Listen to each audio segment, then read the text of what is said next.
So guys welcome back to crypto की। आज की वीडियो में मैं आपको 5 रूल्स बताऊंगा जो आपको आपकी इन्वेस्टिंग जर्नी में काफ़ी हेल्प करेंगी। जो रूल्स मैं आपको बताऊंगा वो कोई ऐसे वैसे रूल्स नहीं है। ये रूल्स वर्ल्ड के नंबर 1 इन्वेस्टर वॉरेन बफेट के हैं।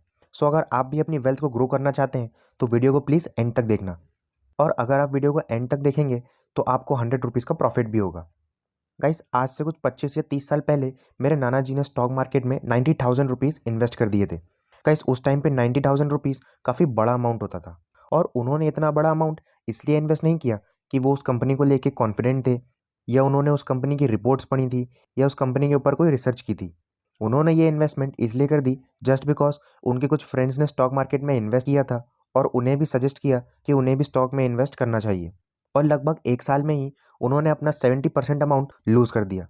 इससे उन्हें ज़्यादा प्रॉब्लम तो नहीं हुई, बट वो कभी अपने इस लॉस को रिकवर नहीं कर पाए और इसके बाद उन्होंने कभी भी स्टॉक मार्केट में इन्वेस्ट नहीं किया। सो गाइस रूल नंबर 1 है never lose your money. Guys world के one of the best investor Warren Buffett, जिन्होंने 19 ईयर्स की एज में ही द इंटेलिजेंट इन्वेस्टर बुक पढ़ ली थी, वो हमें पैसे के बारे में 2 रूल्स बताते हैं। Rule number 1 never lose money and rule number 2 never forget rule number 1। Guys अगर आप इन रूल्स को फॉलो करेंगे तो आपकी इन्वेस्टमेंट कभी भी रिस्क में नहीं जाएगी। आपकी इन्वेस्टमेंट हमेशा सेफ रहेगी। कि अगर आप अपनी इन्वेस्टिंग जर्नी में अपना इन्वेस्टेड अमाउंट लूज कर देंगे तो इससे आपको सिर्फ मनी लॉस ही नहीं होगा, आपका कॉन्फिडेंस भी कम होगा, आपको टेंशन भी होगी कि आपने जो पैसे लूज किए हैं वो कैसे रिकवर होंगे।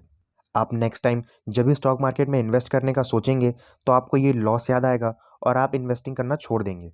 गाइस क्या आप जानते हैं कि स्टॉक मार्केट में 90% लोग 90 डेज में ही अपना 90% अमाउंट लूज कर देते हैं।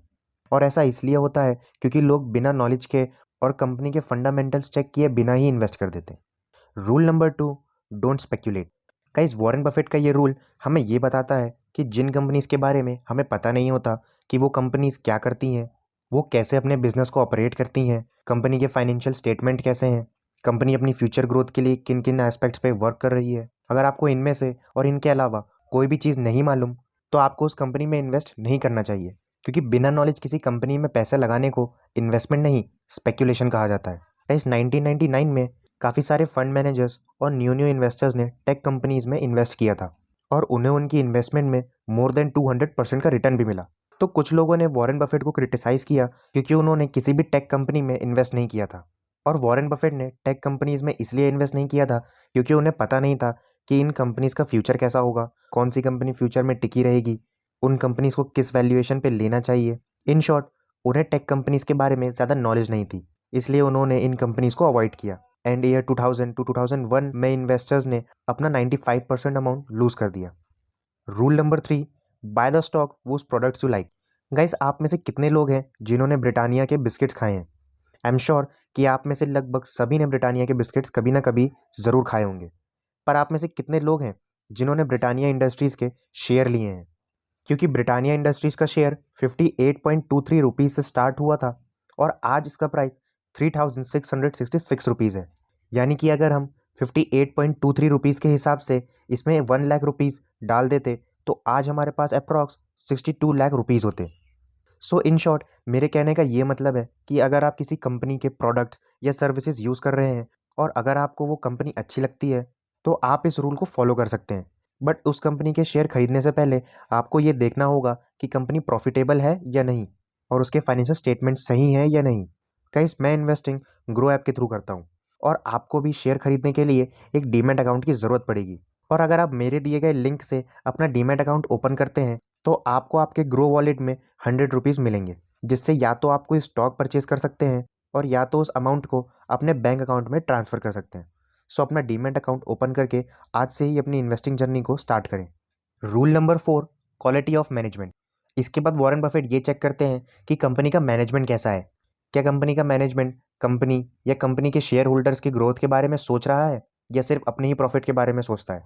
मैनेजमेंट अपने बिजनेस पर कितना फोकस्ड है, वो कितना ऑनेस्ट है, वो कंपनी के डिफिकल्ट फेज में कैसा वर्क करता है और कैसे डिसीजंस लेता है, उनके लॉन्ग टर्म एस्पेक्ट्स क्या हैं। मतलब कुल मिला के कंपनी का मैनेजमेंट अच्छा और कंपनी के ग्रोथ पर डेडिकेटेड होना चाहिए। Rule number 5 margin of safety. ये रूल वॉरेन बफेट ने द इंटेलिजेंट इन्वेस्टर बुक से सीखा है। आइए इसका रियल मीनिंग समझते हैं। मान लीजिए कि आज रात को आप डिनर पर जाने वाले हैं। जिस रेस्टोरेंट में आप जाएंगे वहाँ पे आप 2000 में आराम से अपनी फैमिली के साथ डिनर कर सकते हैं। तो क्या आप बस अपने साथ 2000 रुपये ही ले जाएंगे? नहीं, आप ज़्यादा रुपये लेके जाएंगे अपनी सेफ्टी के लिए। ठीक वैसे ही स्टॉक मार्केट में जब कोई स्टॉक परचेज करता है तो उसे हमेशा स्टॉक को सस्ते प्राइस पे लेना चाहिए। आइए इसे एक एग्जाम्पल के थ्रू समझते हैं। मान लीजिए कि दो दोस्त हैं, राहुल और रमेश। दोनों को ही एक्स कंपनी के स्टॉक्स खरीदने हैं, जिनकी इंट्रेंसिक वैल्यू दोनों ने 100 रुपीज़ कैलकुलेट करी है। राहुल उस स्टॉक को 100 रुपीज़ में परचेज कर लेता है, लेकिन रमेश सोचता है कि वो अपनी सेफ्टी के लिए उस स्टॉक को 80 रुपीज़ में बाय करेगा, क्योंकि जो इंट्रेंसिक वैल्यू उन्होंने कैलकुलेट करी है, इसकी क्या गारंटी कि वो 100% सही है। जिससे होगा ये कि अगर फ्यूचर में कंपनी अच्छा परफॉर्म नहीं करेगी तो रमेश को ज़्यादा लॉस नहीं होगा, और अगर अच्छा परफॉर्म करेगी तो उसको ज़्यादा प्रॉफिट होगा। Rule number 6, invest for long term. Guys, अगर आपको कोई ऐसी कंपनी मिल जाती है जो ऊपर के सारे पॉइंट्स को फुलफिल कर रही है, तो आपको अपने इन्वेस्टेड अमाउंट को 25 से 30 साल से पहले नहीं निकालना चाहिए। और वॉरेन बफेट का तो ये कहना है कि अगर आपको अच्छी कंपनी मिल जाए तो आपको उसमें ज़िंदगी भर इन्वेस्टेड रहना चाहिए, क्योंकि आपको लॉन्ग टर्म में ही कंपाउंडिंग की पावर का पता चलेगा। गाइस, आप जब भी इन्वेस्टिंग करें हमेशा लॉन्ग टर्म का ही सोच के करें, और शॉर्ट टर्म के रिजल्ट्स पर अपना टाइम खराब ना करें। सो गाइस, मैं उम्मीद करता हूँ कि आपको ये वीडियो अच्छी और हेल्पफुल लगी होगी। तो वीडियो को लाइक और चैनल को सब्सक्राइब करना ना भूलें, और डीमैट अकाउंट का लिंक आपको नीचे डिस्क्रिप्शन में मिल जाएगा। सो आप अपना डीमैट अकाउंट उस लिंक से ज़रूर ओपन कीजिएगा। तब तक के लिए good bye and meet you again. Thanks.